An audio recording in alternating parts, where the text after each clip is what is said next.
There's a common misconception that our food lacks flavor, our food lacks texture, our food is boring, and our food lacks diversity.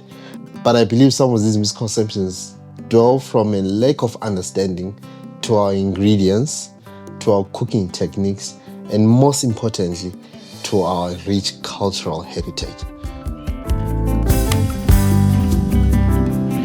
When people ask me about the state of Zimbabwean food, be it people coming into the country or be it people who are residing in Zimbabwe.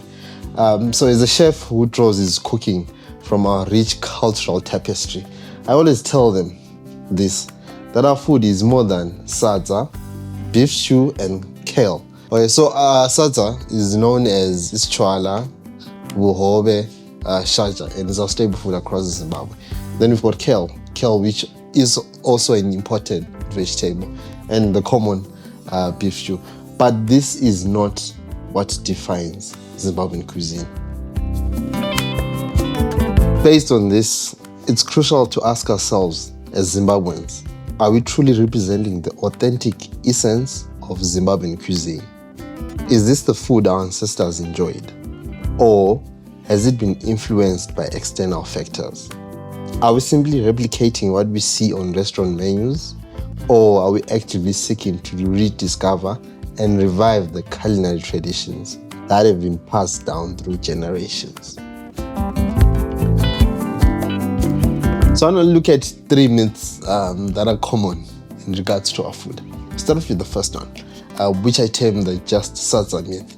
So sadza is our country's staple food, and it's got a long and storied history. So traditionally, it was prepared using sorghum.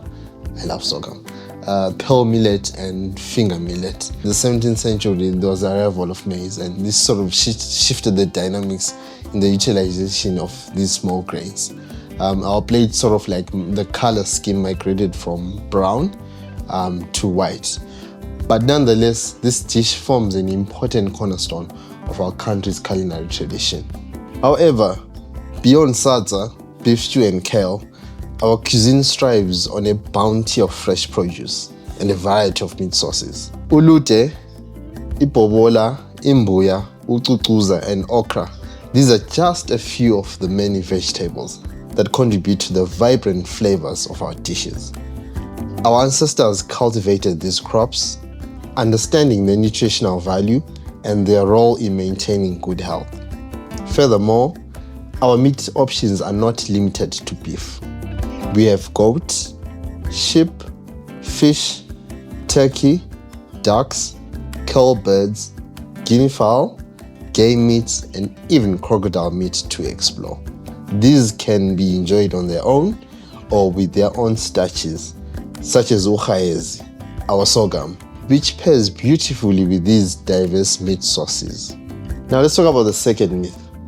But before we do that, I would love for you to subscribe to the channel and please join our family. We are so passionate about food and culture. So the second myth is a myth that I term inaccessibility. Most people say that our food, the indigenous food, is hard to find. There's some truth in that though.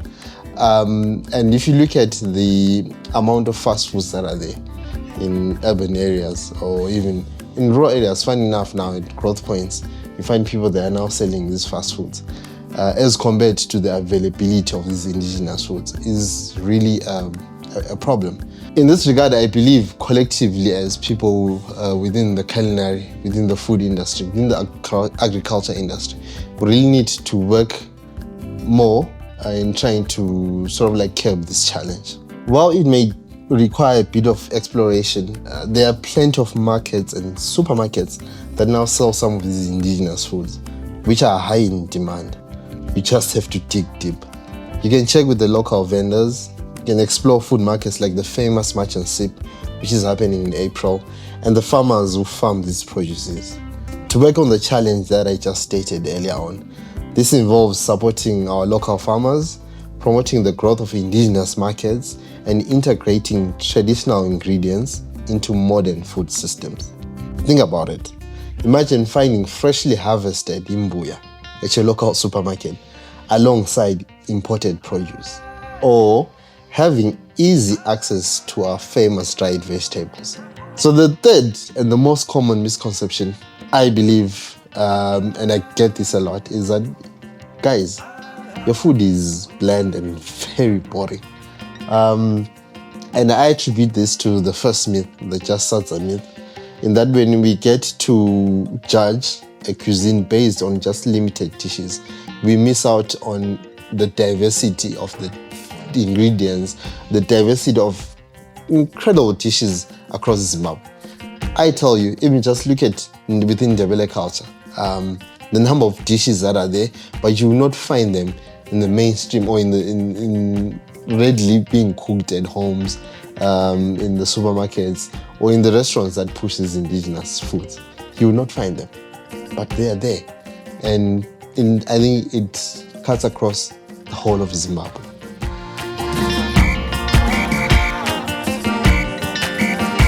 Our cuisine is a symphony of flavors, a vibrant tapestry woven from the threads of our diverse landscape.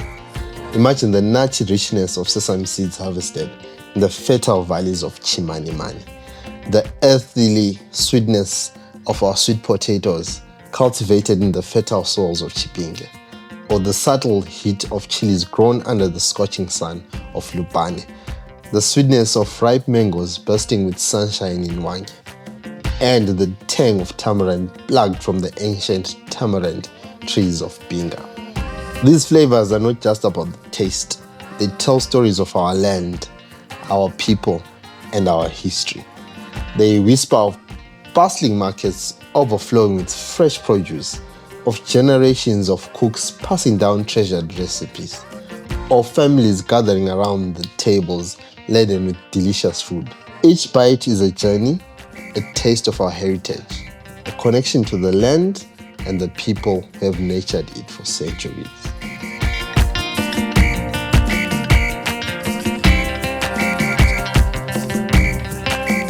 Okay, we've spoken about the myths. Please, on the comment section, tell me what other myths maybe you might have missed out or do you think are very important in terms of this topic that we're discussing today. And also, when you do that, if you're not subscribed, please subscribe to the channel. So now let's look at just a showcase of our culinary diversity. If you look at within Zimbabwe and also chefs and creatives, people in the food industry, well, also outside Zimbabwe, they're doing a lot of work to elevate our food, which I really, really love and adore them for doing this.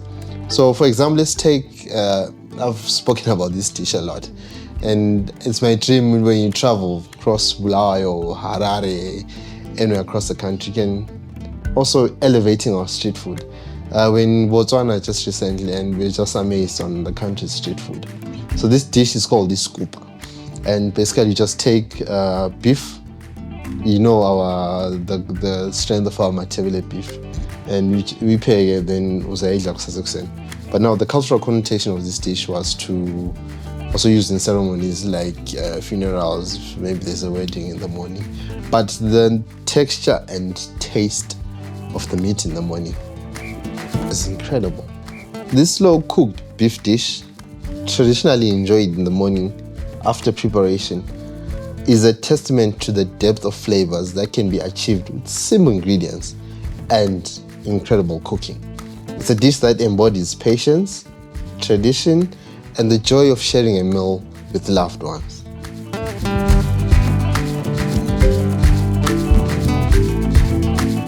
Let's take another example of a dish it's widely enjoyed here in Zimbabwe, and we thank the rains and we just pray that they come back, I think, for the second phase, is what we call amacimbi.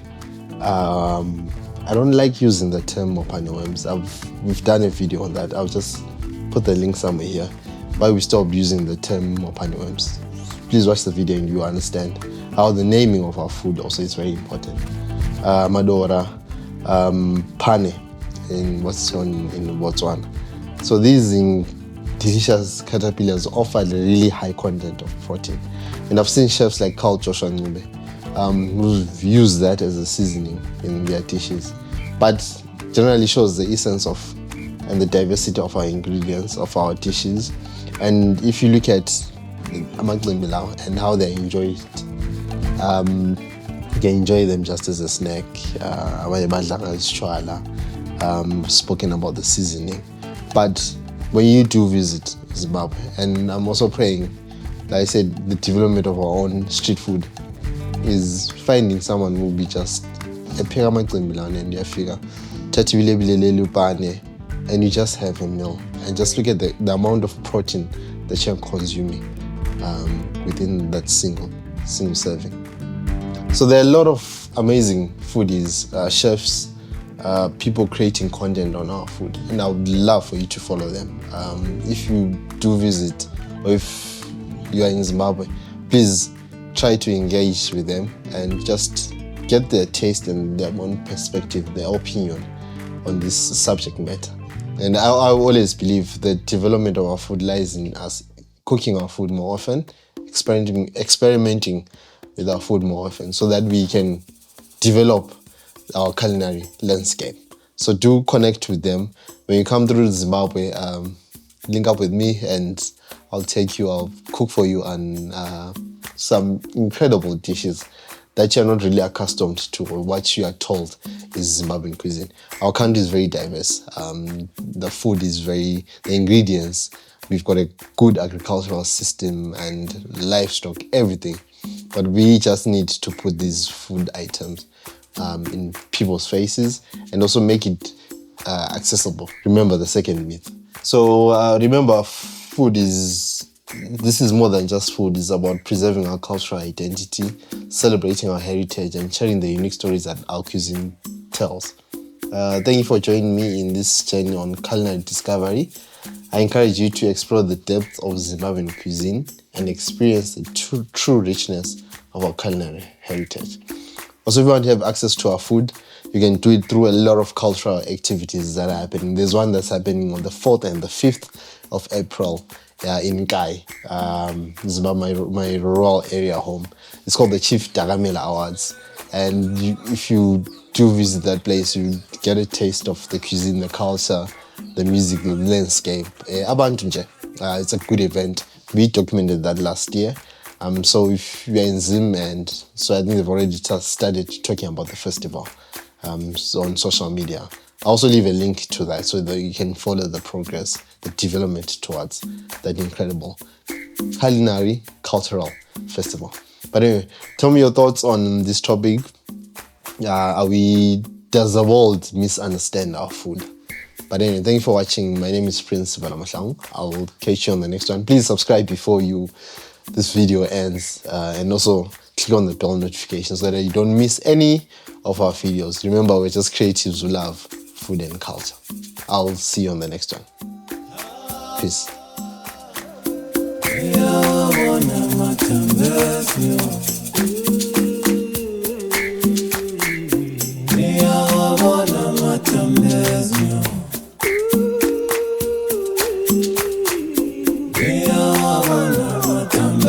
Yo